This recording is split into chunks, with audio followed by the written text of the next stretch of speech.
Still on adjectives, we have types of adjectives. Example of it is demonstrative adjective.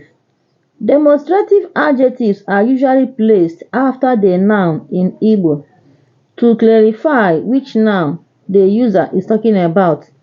Ihe anyị na-akọwa bụ na abịa na nkọwa aha n'Igbo na ọ dị ụzọ ọtụtụ.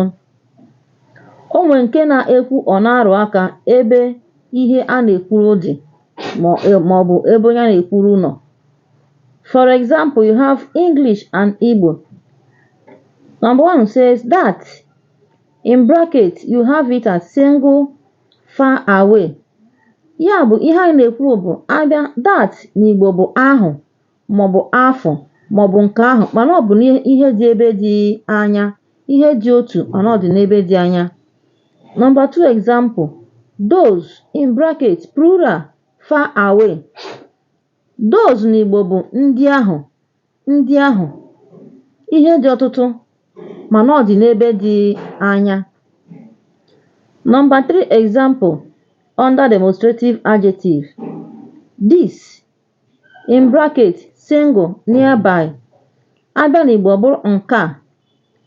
This bụ nke a n'Igbo.